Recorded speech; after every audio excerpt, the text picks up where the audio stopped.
ഞാൻ നേരത്തെ ചൂണ്ടിക്കാണിച്ചതുപോലെ വലിയ സമരങ്ങൾക്ക് പിന്തുണയേകുന്നത് ഞാനും നിങ്ങളും കൈകാര്യം ചെയ്യുന്ന മീഡിയയിലൂടെയാണ് എന്നുള്ളതാണ്. കൃത്യമായ രാഷ്ട്രീയ വീക്ഷണങ്ങൾ യഥാർത്ഥത്തിൽ പ്രകാശനം ചെയ്യുന്നത് ഇത്തരത്തിലുള്ള സാമൂഹ്യ മാധ്യമങ്ങളിലൂടെയാണ് എന്നുള്ളതാണ്. നിങ്ങൾ പരസ്പരം നിങ്ങൾ ഉണ്ടാക്കുന്ന കണ്ടന്റ് നിങ്ങൾ നിങ്ങളുടെ സുഹൃത്തിന് അയച്ചു കൊടുക്കുന്നു, അല്ലെങ്കിൽ നിങ്ങൾക്ക് സാധ്യമാകുന്നവരിലേക്ക് നിങ്ങൾ എത്തിക്കുന്നു. അതിന്റെ ജെന്യൂണിറ്റി, ആ ജെന്യൂണിറ്റിയാണ് പിന്നീട് രാഷ്ട്രീയമായ അഭിപ്രായ പ്രകടനമായി വരുന്നത്, രാഷ്ട്രീയമായ തിരിച്ചറിവുകളായി മാറുന്നത്. ഇന്ത്യയിൽ അത് മാറിക്കഴിഞ്ഞിരിക്കുന്നു. ഇന്ത്യയിൽ അത് 2024 മാറിക്കഴിഞ്ഞിരിക്കുന്നു എന്നുള്ളതാണ്.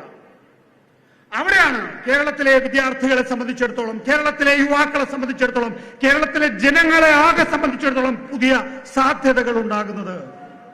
ശരിയാണ്, ബ്രോഡ്കാസ്റ്റ് ബില്ല് വരും, ഈ തരത്തിലുള്ള നിയന്ത്രണങ്ങളൊക്കെ ഉണ്ടാകും. ഒരുപക്ഷെ ഇന്നലെ സാധിച്ചതുപോലെ നാളെ സാധിക്കില്ലായിരിക്കാം.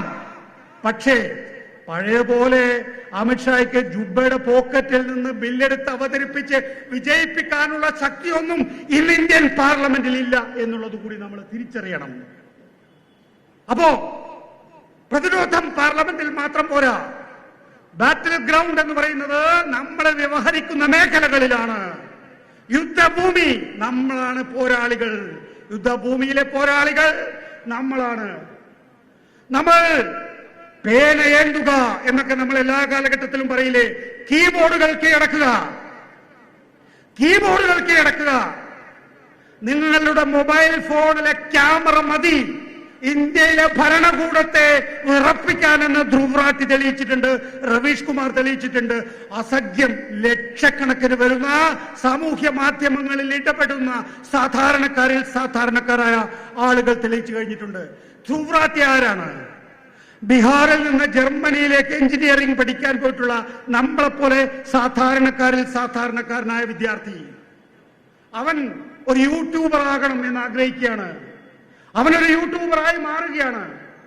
അവൻ ഇന്ന് കോടിക്കണക്കിനാണ് അവന്റെ യൂട്യൂബ് കാണാൻ വേണ്ടി അവന്റെ യൂട്യൂബ് പേജിലേക്ക് എത്തുന്നത്. നമുക്കത് സാധിക്കില്ലേ? നമുക്കത് സാധിക്കണം എന്നുള്ളതാണ്. ഒരു ധ്രുവറാട്ടി എന്ന് പറയുന്നത് ഒരു മാതൃകയാണ് എങ്കിൽ കുറഞ്ഞത് 100 കണക്കിന്, കുറഞ്ഞത് 1000 കണക്കിന്, കുറഞ്ഞത് ലക്ഷക്കണക്കിന് ആളുകളിലേക്ക് നമുക്ക് നമ്മുടെ സാമൂഹ്യ മാധ്യമ അക്കൗണ്ടുകളിലൂടെ എത്താൻ കഴിയുമെങ്കിൽ എന്തൊക്കെ മാർഗങ്ങളാണ് ഇന്ന് അവലംബിക്കുന്നത് സാമൂഹ്യ മാധ്യമങ്ങളില്?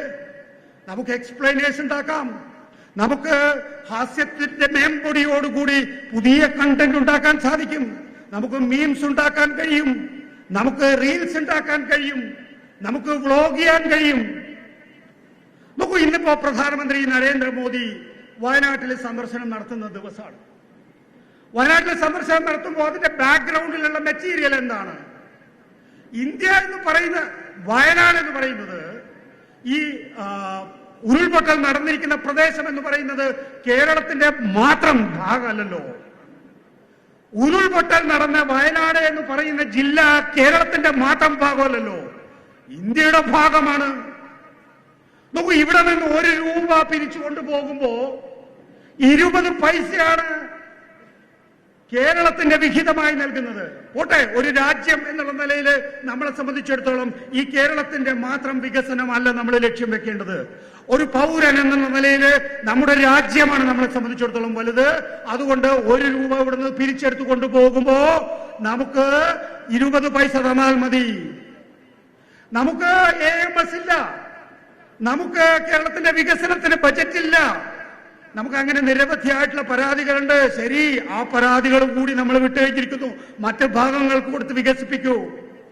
പക്ഷേ ഈ കേരളത്തെ സംബന്ധിച്ചിടത്തോളം, ഈ കേരളത്തിൽ ഏറ്റവും വലിയ പ്രകൃതിക്ഷോഭം ഉണ്ടാകുന്ന ഘട്ടത്തില് ആ പ്രകൃതിക്ഷോഭം ഒരു സംസ്ഥാനത്തിന്റെ മാത്രം, ആ പ്രകൃതിക്ഷോഭം നേരിടുക എന്ന് പറയുന്നത് ഒരു സംസ്ഥാനത്തിന്റെ മാത്രം ഉത്തരവാദിത്തമാണ് എന്നെങ്ങനെയാണ് പറയാനാവുക?